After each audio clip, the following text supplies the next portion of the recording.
Bismillah, alhamdulillah, peace be with you. Welcome to the Deen Show, another exciting show. Before we get started, I gotta show you this clip. Watch this.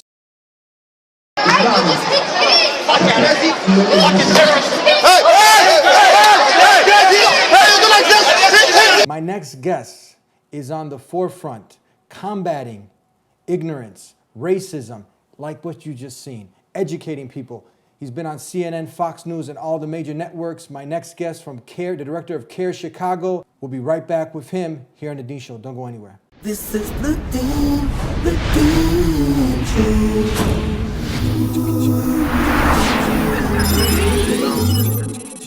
This is the Deen Show. This is the Deen Show. This is the Deen Show. This is the Deen Show. This is the Deen Show. This is the Deen Show. This is the Deen Show. This is the Deen Show. This is the Deen Show. Welcome back to the Deen Show. Peace be with you. How are you? Very well, thank you. Peace be on to you as well. How you been, Ahmed? Been well. Rehab. Alhamdulillah. Rehab, yes. Director of CARE Chicago? Yes. Now, we started the program. You guys are doing some wonderful work. I mentioned you're on the forefront of tackling bigotry, racism, helping to defend the civil liberties of the American citizens who live in this country, and particularly those now who are coming under attack. We just got to see this video. Very sad. It's very sad reality of what's going on out there. A lot of ignorance. What are your? We're going to show it one more time.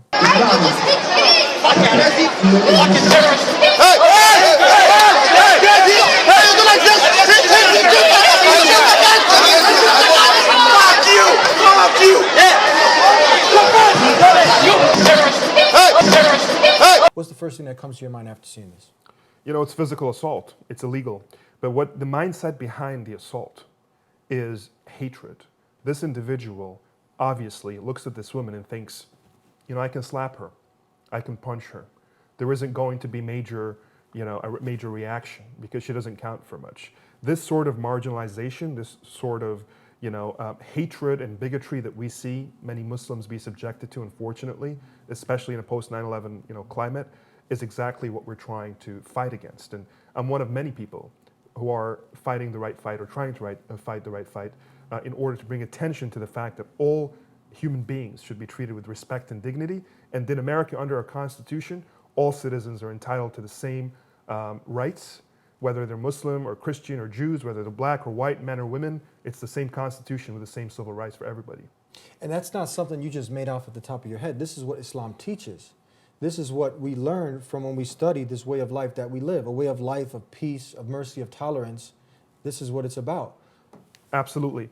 One of the most important elements and really cornerstones of Sharia, and again, this word, it's the SH word, it's the word that everybody's afraid of, but really all it means is law.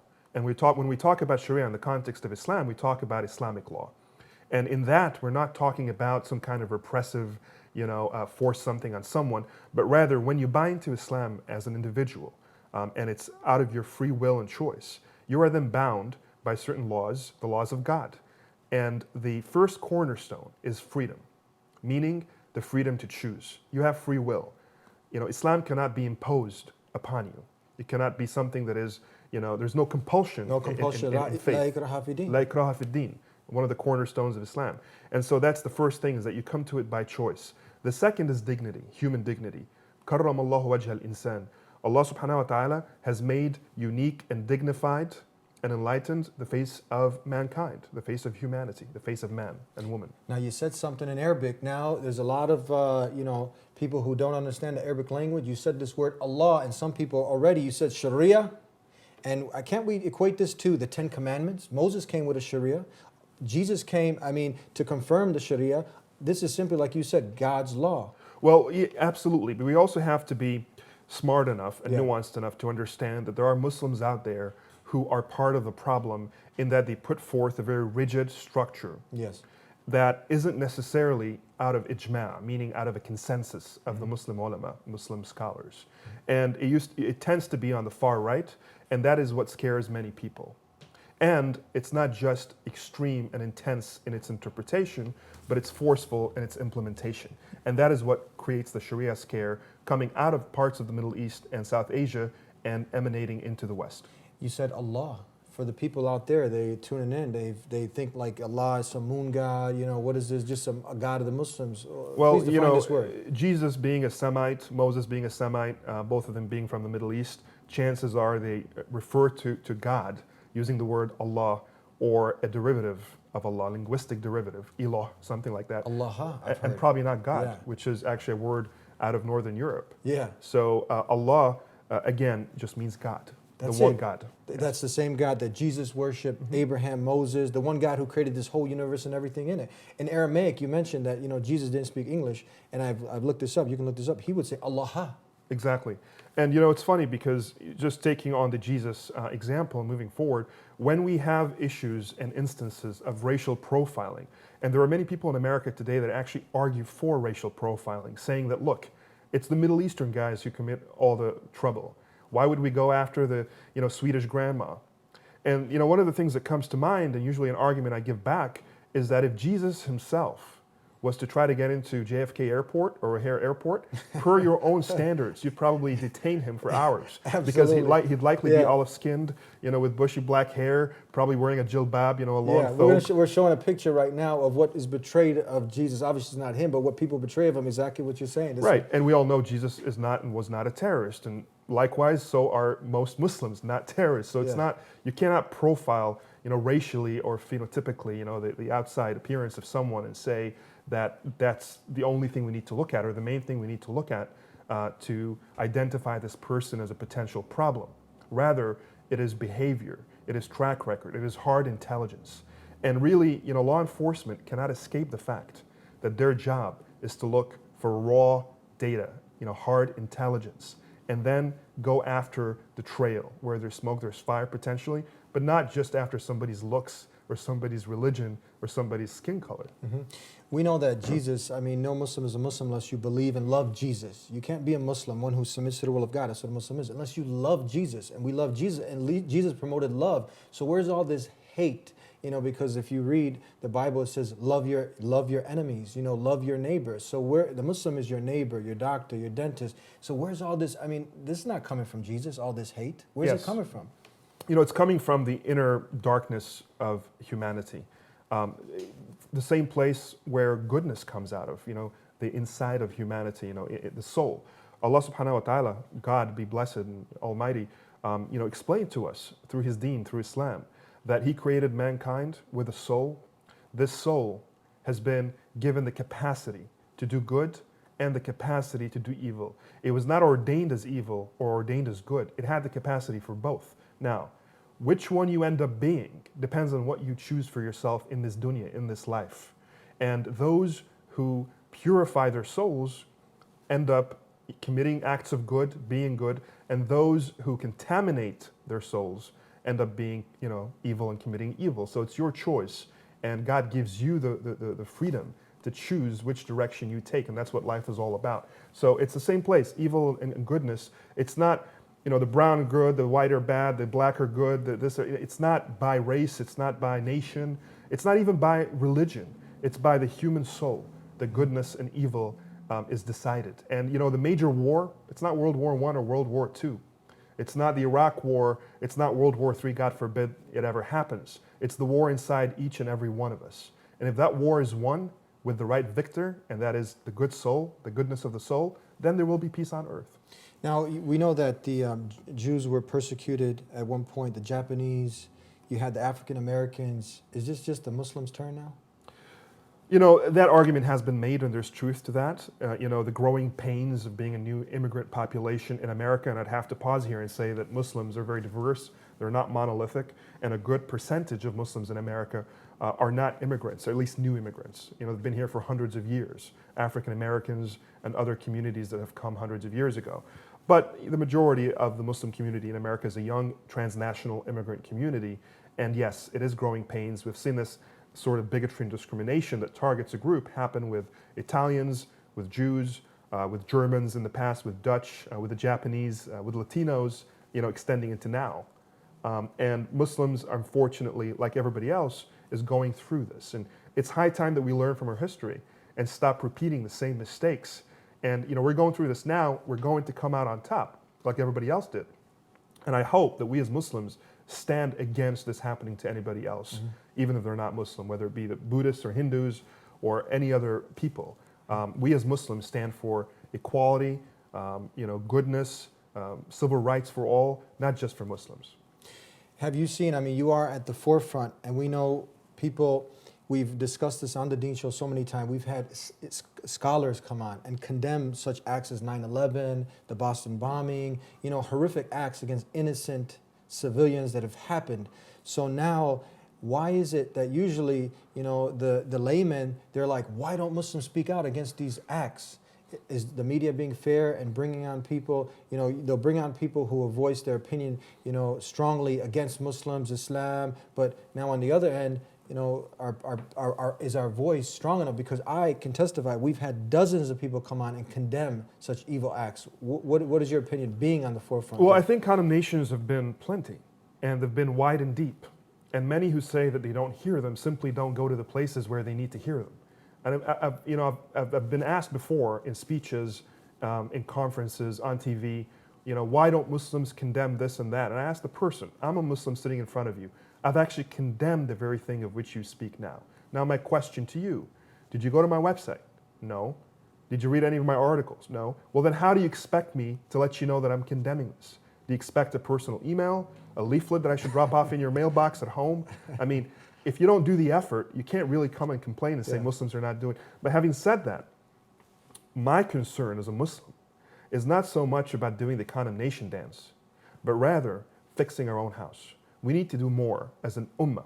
We may be doing all right in the United States, relatively speaking, but as an ummah around the world of Muslims together, there are many, many things we need to work on. We are not in a good place. We need to be in a much better place in terms of our understanding of our own deen, our application of this deen, and keeping out the extremes on both sides, the extreme far liberal and the extreme far right-wing groups that contaminate not just the image of this deen, but the way we live it on a daily basis. Beautiful. We're going to take a break. And for many people, this is probably the only exposure they have to Islam, to the Prophet Muhammad, peace be upon him. So we're going to end with this. We're going to come back. But, God, the Prophet, peace be upon him, said, show mercy to those on earth, and God will show you mercy. So this is not, again, what I said, something that we're making up. Islam is a merciful way of life, and we'll be back to have some more time here spent with our guest, Ahmed, here on The Deen Show.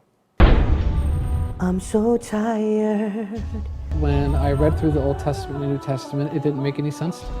Feels like I've walked 1,000 miles. When I looked into the Eastern faiths, such as Hinduism and Buddhism and Taoism and whatnot, Uninspired, Dunya's got me on my knees. I agree with a lot of their principles and ideas, the same with Christianity and Judaism, but they just didn't strike a chord. They didn't make sense with me. But thankfully I've got Islam, oh. And as a result of such, I was not a fan of religion, was not a fan of organized religion, and I took a very atheist approach towards belief. It gets me through trying times, oh. I could leave work, go have a bottle of vodka, smoke a pack of cigarettes, have a double bacon and double cheese sandwich, and go to sleep drunk and happy, come to work the next day, and I was miserable. And when I read the Noble Quran, oh. What do you think about Christ? What do you think about God? Who is Allah? Who is Muhammad? It tells me what's the truth and gives me all the proof. With just a little bit of intelligence and a little bit of investigation, you can see that Islam's not the boogeyman that it's been made out to be. My Allah is the one, the one, the one, the one. I didn't believe in organized religion at all. So to read the Quran, I thought to myself, here's another book I can put on the shelf of fictitious make-believe.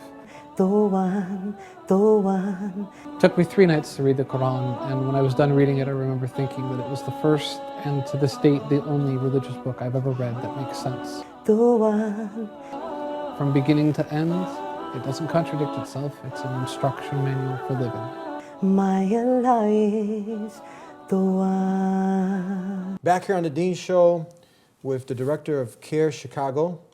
And tell us, Ahmed, that you've been on almost all the major networks, CNN, Fox News. Which one's your favorite? I personally enjoy doing the right-wing shows because there's more intensity to them.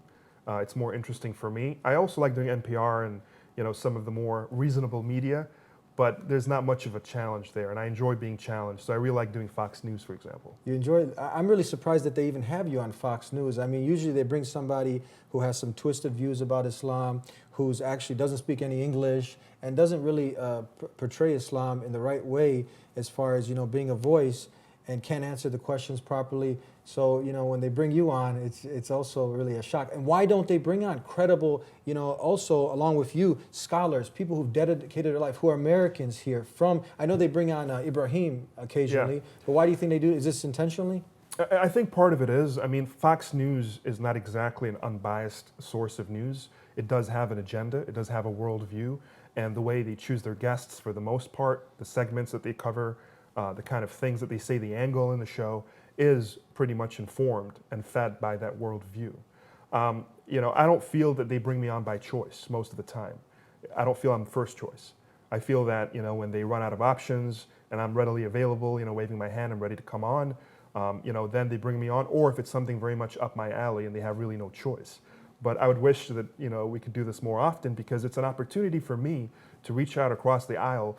And I'm not really addressing the anchor, whether it's O'Reilly or Hannity or somebody else. I'm really reaching out to the audiences at home, people who don't hear from Muslims too often, people who watch Fox News in the red states, who don't have Muslim neighbors possibly, who may have biased views of Islam.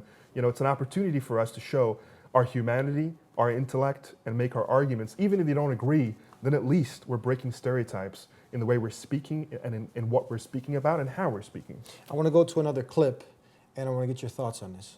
John Jameson's actions are under evaluation by County Administrator Robert Wiseman today, who told us he is pursuing the possibility of disciplinary action for the comments that Jameson made on his personal Facebook page. There is no such thing as radical Islam.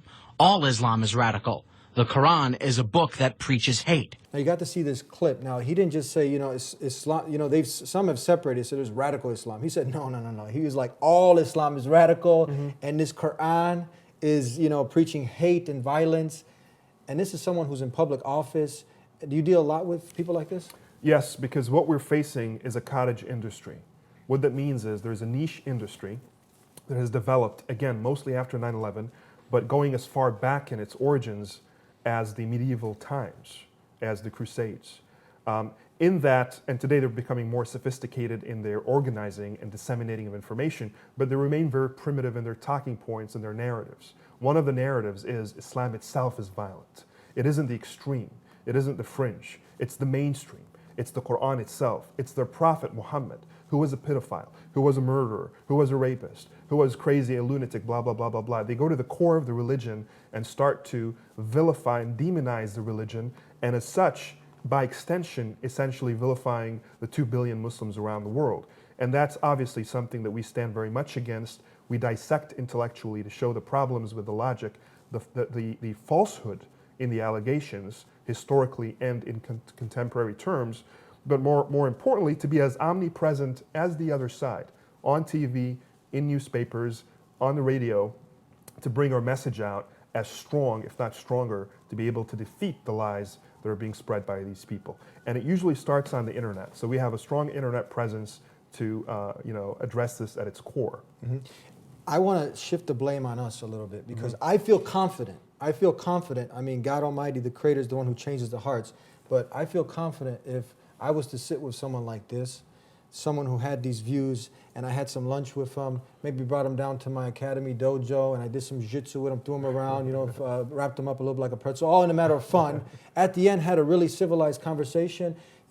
Maybe he'd even accept Islam because it's all about worshiping the Creator, not the creation, doing good, and being the best that you can be so you can obtain paradise in the next life. And then, or he would walk away being a friend because he'd understand that all these crazy beliefs were just based on lies and ignorance.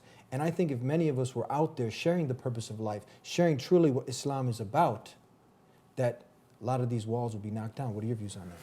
I agree. I mean, a big part of it is representation. And the most important part is self-representation. And where we fail to do that, others fill in the vacuum with their own, very warped views of who we are.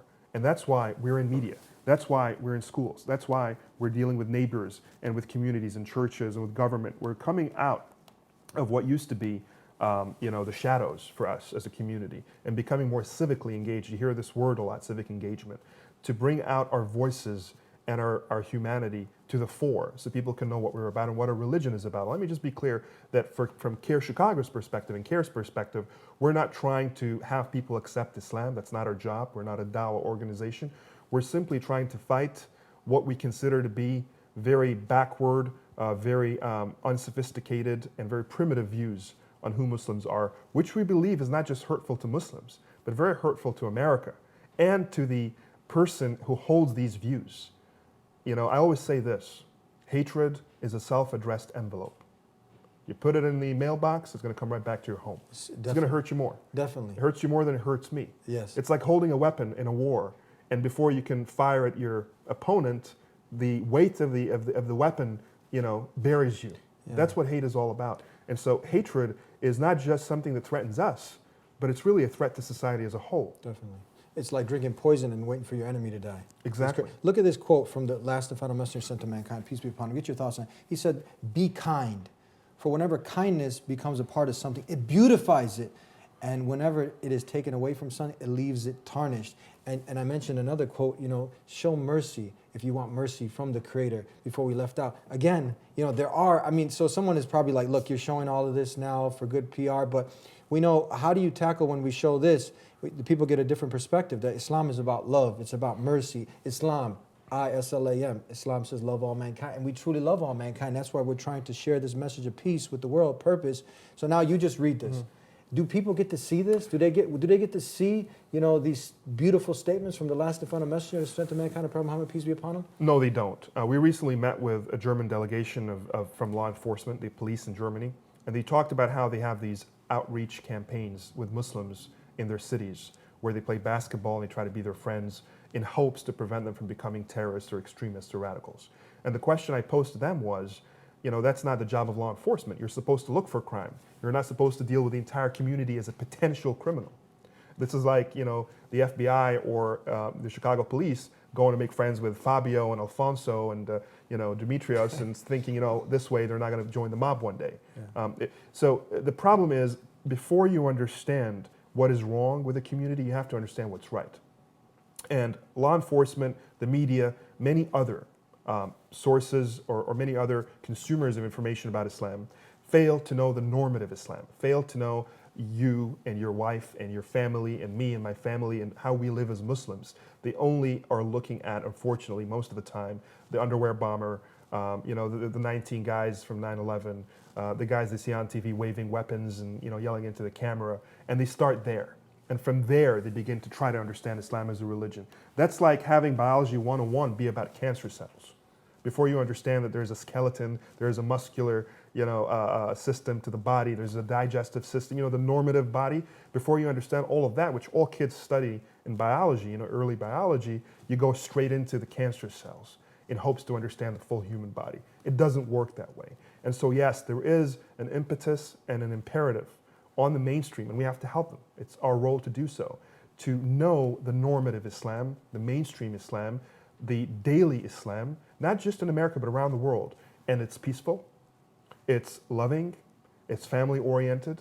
It's not much different from what they would want for their own families. And then from there to know what's wrong with those who are doing bad things, which we're more than happy to admit that we have bad apples, like anybody else. And we're dealing with that, and we're not ashamed or not embarrassed or not in denial of the fact that there are problems, much like any other community. But you got to begin from understanding the mainstream and separating that and your perception of that from dealing with the problem. We showed the individual who made these statements. We got to go to break. Before we go to break, we showed a statement from the last divine messenger, Prophet Muhammad, about kindness, about mercy. Let's go to the verbatim word of God before we go to break. This is so deep. Listen to this. Worship no one other than God. Be good to your parents and relatives, and to those and to the orphans and the poor. Speak kindly to everyone. Establish prayer and give in charity. I mean, how can you object to that? It's something beautiful. It's something wonderful. And we take strong exception when you call this book, a book of evil. It's a book from the creator of the heavens and earth that calls people to goodness, nothing but good. There's so much love in it. Read it. Read it. Read it. We'll be right back with more with our brother Ahmed here on the Deen Show. I started asking deeper questions. The question I want people to really ask themselves is, when you come back from a night on the town, you've been drinking, you've been boozing, you've been dancing, you've been hanging out with girls, guys, or whatever. Number one, did you improve yourself as a human being? Number two, did you contribute anything to the betterment of humanity? The amazing thing is that the most advanced studies in psychology about human happiness show that these are the two key factors in making people profoundly happy. I take 5 minutes out of my day and pray to the Creator and none of the creations, and I feel a deep internal peace. And I still have my normal life. Conviction. Somehow, the idea got into their minds that to kill other people is a great thing to do and that they would be rewarded in the hereafter. But Christians do that every single day in this country. Do they blow people up every Yes, single day? Christians every day. People walk into post office. People walk into post offices. They walk into schools. That's what Columbine is. I mean, I could do this all day long. There are so many more examples of Christians, and I happen to be a Christian. That's back to this notion of you're idealizing Christianity in my mind, to my read. There's so many more examples, Ayan, of Christians who do that than you could ever give me examples of Muslims who have done that inside this country where you live and work. Islam prohibits killing of innocent human beings. Human life is precious. If you have a Facebook, guys, I never ask a man for help, I ask Allah. Have a Facebook, make sure you like our statuses. And think about death so I stay on the sirat. You never know, that one person that you shared one of our videos to. And when no one's looking, you sneak and give zakat. You never know, that person might change and end up becoming Muslim. And then you reap the rewards of everything that person has learned from your share. You rush to work, but you late for salat. A Muslim never brags, but his actions say a lot. Like us on Facebook, Twitter, and follow us on Twitter. And one last thing. You want peace of the Prophet, but not peace for the Prophet. See, that money is your Lord, so you worship an object. Go subscribe. If you have a YouTube, subscribe.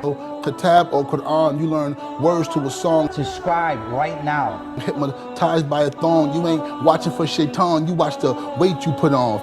Good, go do it. Got my head on the ground and my knees on the floor, and the devil in my ear, Eddie, telling me to trade it for the world. Do it right now. Don't say tomorrow. Do it now. Islam is the truth, and that's no ands, ifs, buts, or maybes. Back here on the Deen Show with the director of CARE Chicago, and we're talking about some of the things that you guys are involved in and defending the civil liberties of the American Muslims living here.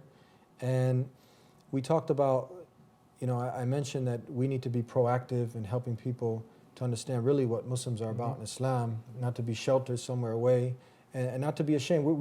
Many of us now are not, immigrants. We've been here, born here. I'm an American Muslim. And my next question is, when you see, I mentioned that you've been on CNN, Fox News, and all the major networks out there, but how do you feel when they bring on so-called experts of Islam that don't really represent Islam, some extreme elements, and they'll end up, having some ignorant Muslims out there, really extreme. They'll have these pictures out there saying behead those that don't accept Islam, really ignorant statements, doing ignorant things.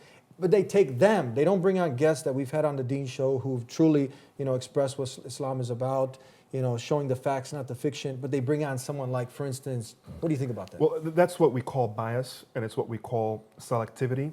and it's what we call self-fulfilling prophecy. In other words, if you go with the scientific method, which is the way truth is searched in this dunya, you basically start with a question. You don't have any preconceived notions of the answer. You scour your subject matter, you research it, and you're ready for any answer to know the truth. But in the method that you described, I already know what I want. I already know the answer. So now I'm just cherry picking evidence to support my perspective. It doesn't mean the evidence isn't there. It doesn't mean they're making up these extremists. Because they always tell us, am I making this up? It's true, it's there, it's right there. Am I lying? No, I'm not lying. Khalas, it's true, right? But then we say, look, you're cherry picking this evidence, you're not lying about it, but by omitting the other evidence that points in the other direction, which is in fact the majority evidence, you are lying by omission. By being selective, you're denying the realities out there. So people like these extremists that we just saw in the video and others, they're rejected by the mainstream. You saw the uncles, and the uncles are not even as progressive as some of the younger people. We're going to show this clip now so people can see what actually you're talking about. Right. And they're going to show the Muslims are actually chasing these extremists out. Extremists, we're telling them to go.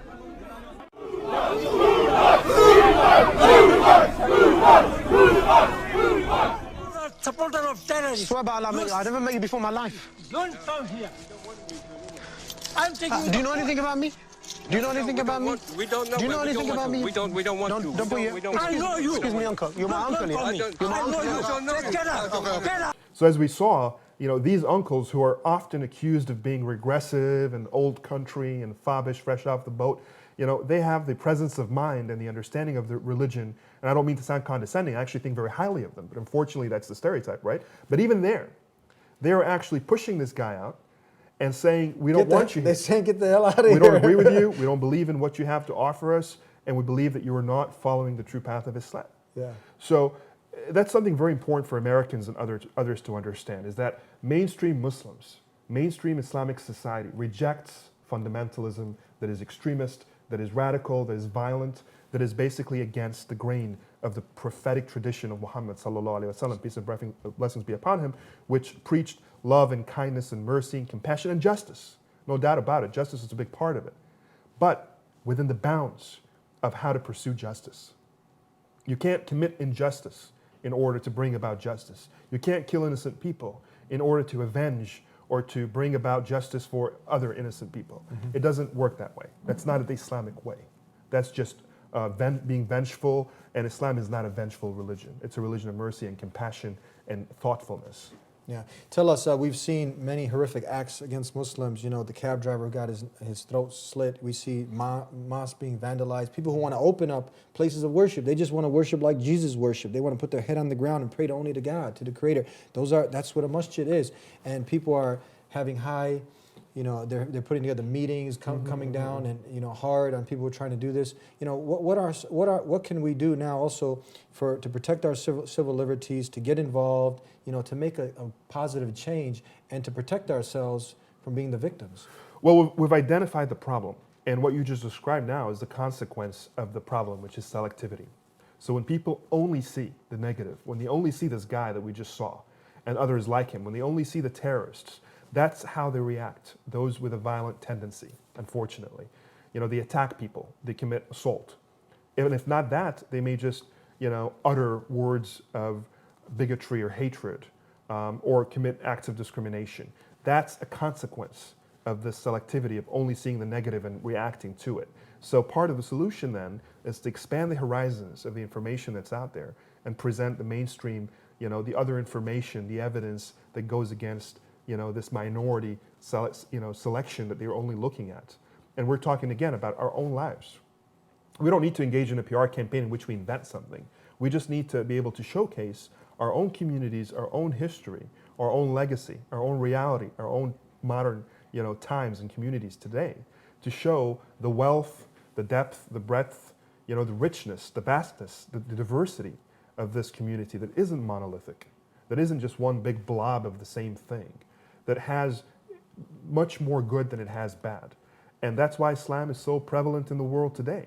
Unless you want to believe that human beings, by nature, are stupid, it would be hard for you to believe that 2 billion of them can choose a religion that is a work of violence or preaching violence and hatred. I mean, 2 billion people. This isn't 200 people. Yeah. You know, how did these people from China to Mauritania to, you know, Spain to America, Canada, Australia, Brazil, all over the world, Middle East, Africa, you know, how did all these people with all their diverse experiences, you know, their genetic, you know, differences, et cetera, arrive at the same conclusion that this religion is a good religion for them? It's not because they're violent and hateful and because they, you know, they're psychologically disturbed. To the contrary, it's because they're seeking peace and they found peace in Islam. That's my story. That's your story, Eddie. That's probably the story of many Muslims watching today who follow Islam. They found peace in this religion. So that's the message we need to bring out, is what is Islam and why do we follow Islam? Because it brings us inner peace. Brings us inner peace, definitely. And I'd like to have a gift for you. Thank you. It's our film, Dunya to Deen. And so we thank you for, you know, all the audience. I'm sure really it was exciting having you with us. We have so much, there was so much, we only scratched the surface. Hopefully, God willing, we can have you back again in the future. Yeah, we're not far. We can always pop in. Definitely. Thank you very much. Thanks, Eddie. Peace be with Assalamu you. alaikum. Thank you. Alaikum salam. And that was the director of CARE Chicago, Ahmed, here on the Deen Show. Thank you for tuning in. Let me just one more time. This is what this is what we're doing in the community. Supporter of terrorists. Swear by Allah, I never met you before in my life. Don't come here. No, get out. Get out. Now you saw that. We're kicking them out. We're kicking them out. Islam is not about extremism. And if you want to learn more on the subjects of jihad or terrorism, go to thedeenshow.com and open your mind. Open your mind and read and study. We've done plenty of shows on these topics, but now you got to get beyond that. Really look at the basic teachings, fundamental teachings of what this way of life that was brought by Jesus, Moses, Abraham, they all came with this message of peace, peace acquired by submission to the will of the Creator, doing the beautiful things that God Almighty, the Creator, has told us to do. And we're going to have a program called Faces of Terrorism that will go a little more deep for the people who are still stuck on this and really to get our perspective. We're going to post it on Facebook. You can like us there. Also follow us on Twitter and visit us here at thedeenshow.com. Every week we're here with another exciting episode. Until next time, peace be with you. I am not afraid to stand alone. I am not afraid to stand alone. If Allah is by my side, I am not afraid to stand alone. I am not afraid to stand alone. If Allah is by my side, I am not afraid to stand alone. I am not afraid to stand alone. If Allah is by my side,